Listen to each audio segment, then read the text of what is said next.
that was my coping mechanism. And I think it's a lot of, especially Black kids, you know, their parents are going through trauma, so you're going to inherently go through trauma.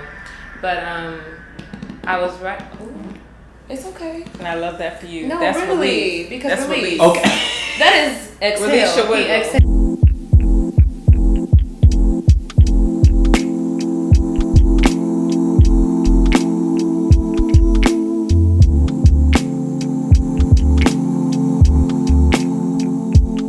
Always inhabited by creators and creatives who are creating space, who are creating things, content, art. That's the type of people I want in this space, because I feel like we're just the best people. But I agree in terms of how I allow myself to be. Like, my entire story has just been a process of allowing myself certain permissions to exist, and all of it, you know, like I do find myself being overly critical, and especially being in the public eye, having to be very mindful and thoughtful of my steps, but I think that's just exercising discernment. But I want to be every part of me that makes the people around me love me publicly. That was good. You know, and I think, like, especially in the world that we live in, once we find a trajectory of success, like, we put ourselves in these, not chokeholds, but a set of practices in order to be successful at this thing. And so there are people who challenge me all the time because I say nigga. It's in my vocabulary, and you just don't have to be upset about it. Like, it's one of the things, and it's also like I use it as a tool because it's something that connects with people that don't speak intersectionality. But I can bridge two communities. I can get us in conversation with one another because I'm speaking the language that you can identify with. Allowing myself to be all the things that are good and bad. Bad is a relative term, but I'm just thinking about, like, so what if something I do is stereotypical of a Black girl or a dark-skinned Black girl? Or, like, I mean, who cares if you think that I'm loud? Who cares if you think I'm rambunctious? And who cares if you think that I am cocky? Because I deserve to be. Not that I am, but I deserve to be. Like, and if you feel like I am too arrogant for my place, then I'm doing exactly what I need to do. Because the other thing about it is, like, anybody who's read an interview that I've done or just followed my story, a lot of this has been specifically given permission for the little girl in me to be everything she ever wanted to be, and everything that I cringed at, everything that I was not accepting of. And so what that means for me is that sometimes I'm going to exist in ways that people can't understand or grasp or accept, and that's me feeding her. That's me honoring her. That's me, like, getting her get back. You know? And even down to the way that I dress, like, I am in a space that weaves in pop culture, but also academia, also politics. Like, you're gonna see this chest and this collarbone, because I think it's the most sexiest thing about me. And I'm gonna be proud of my sexy, because one, being a very thin, dark-skinned girl, didn't get told I was beautiful by anybody outside my mama for a long time. Hallelujah. Being a victim of childhood sexual abuse, being assaulted in my adulthood, I've been told what I shouldn't put out in front of the world so I won't be harmed, but I'm gonna do that because that's who I am, and I wanna be proud of it, and I wanna own it. And you deserve to have it. And I deserve to exist without being afraid. Yeah. We talked earlier about having choices, and when you have something to lose, not putting yourself in particular positions. And it's one thing to know that. It's one thing to have discernment, and it's one thing to operate in a way where I deny myself experience because of how the outside world may respond to me, may want to come after me because of it, may want to engage me, and me just being, and I know I have privilege in saying this, especially in this room, and me just being, it's just me, like, doing what I want to do, and it's not taking no for an answer, and it's saying no whenever I want to. Absolutely. And it being a full sentence. And it being a full sentence. Period. That part. Yes. That And part. it's me erecting boundaries around, like, even my mama, my grandmama, on the video that went viral when I was talking about January 5th, I just had on a blazer and a belt. So it was cut. I ain't got no titties. But it was cut, and you could see my chest. And my grandma got on the phone and she said, I think you should have had on the camera. So I said, Grandma, I was comfortable. Right. My mama saying, oh, baby, you shouldn't be so angry. Mama, there is an angry black woman stereotype, but we're angry for a reason. And I'm not going to deny that. I'm not going to stop making people. And that's really what I wanted to say, like, especially for the little girl in me, for all the things that I just mentioned, there were so many times that she felt uncomfortable trying to accommodate other people to the point where this girl right here today does not give a fuck if you're uncomfortable. I can't.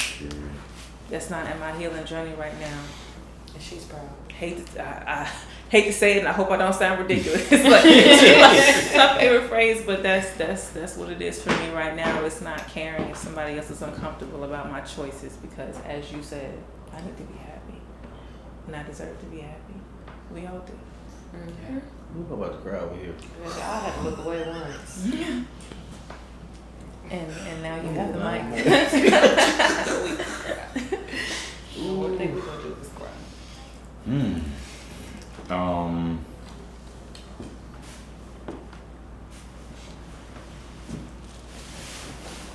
I think an interesting part of of life in general is that one of my friends used to sing this song. I'm not gonna sing it. I thought you was about to take me down. I was ready. Hey, babe! Well, I'll sing it, but it's only a small clip. I'm not saying I'm gonna sing Okay. it. You see, I had to move up. No, I'm just kidding. I'm not gonna sing it. Anyway, You got some background. It's normal. He's But just saying, it's- which is this is Morehouse. it's a Clip. short part. It just says, "Don't live for the applause, cause if you do, you might get lost." And what happens, and for me, I felt like when he used to say that little clip, it spoke to me so big because for most of my life, I'm not sure that that's still not happening in this moment. I've lived for the applause of people. And I think we talk about followers as if followers are people who did drugs or people who were trying to, do things that were wrong. But so many of us were also followers. We just happened to follow in the lead of people who were doing right.